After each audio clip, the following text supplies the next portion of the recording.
Hi, Assalamualaikum. I'm Azlini and this is my first vlog about my trip to Japan.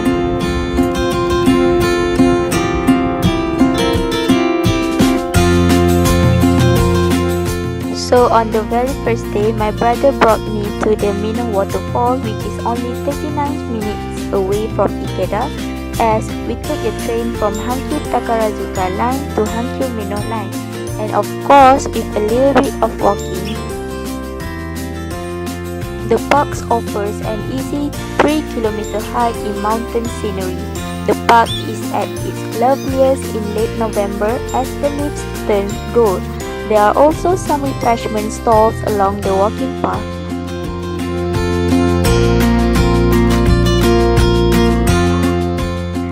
On the next day, I went to Nara Deer Park, which is quite far from Ikeda. We took the transit from Hankyu Takarazuka line to Midosuji line and lastly to Kintetsu Nara line.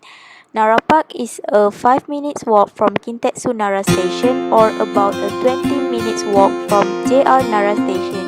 But don't worry much because the park can also be reached by bus as there are multiple stops around the park. The park is home to hundreds of freely roaming deer. Rumors say that it is considered in Shinto to be the messengers of God.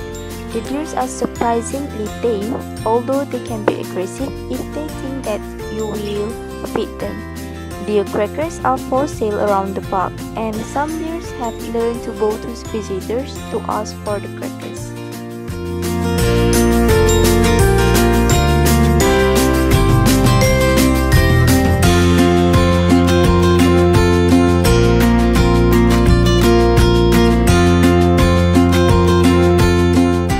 So we walk to another place, so bye bye little deer. There's this lake in Nara Deer Park and it looks wonderful at dawn and dusk with the reflection of the pagoda. It is surrounded by roads so you can take a walk in the evening with the beloved ones. But as for me, I take some time to enjoy the calm effect of the lake. Before going back home, I grabbed the chance to experience the major nightlife area which is in Shibuya shopping district.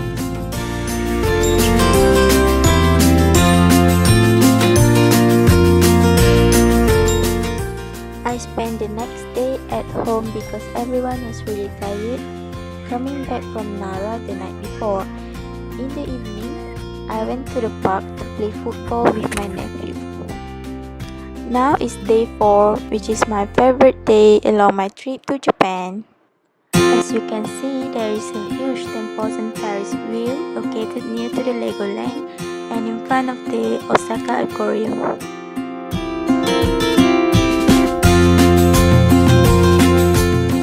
This Osaka Aquarium is the world's largest aquarium.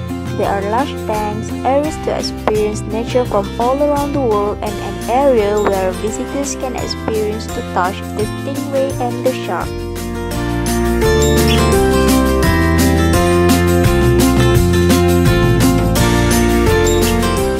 So this is me touching the living stingray for the first time and the shark.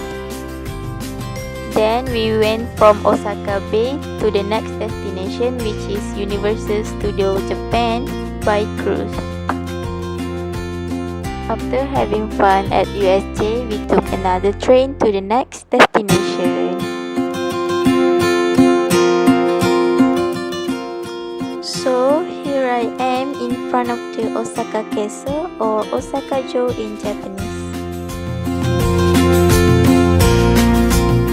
Moving to the next place, I took another train to Yodobashi Umeda. It is a 5-floor shopping mall with an incredible selection of electronic goods and every kind of home appliances. It is also a home to a wide selection of lifestyle goods and accessories. There are also a restaurant floor featuring over 20 different restaurants serving dishes and sweets from Japan, West, China and beyond. The building's parking lot can accommodate up to 1,000 vehicles, and all these made Yodobashi Umeda popular among both domestic customers and visitors from all over the world. That night, we dined in at the Sushi Roll, the best sushi in town. On the second last day, I visited Arashiyama to have a walk and of course to take some good pictures. There, we rent the kimono for 2 hours for 2,000 yen per person, which is equivalent to 80 ringgit Malaysia. My last day in Japan was spent at home to pack all of my stuffs and belongings. In the evening, I went to pick up my nephew coming back from the kindergarten at the bus stop. I also grabbed the chance to see the wombat, llama, kangaroos and alpacas by visiting the Satsukiyama Zoo. So that is all for my vlog. Thank you for watching.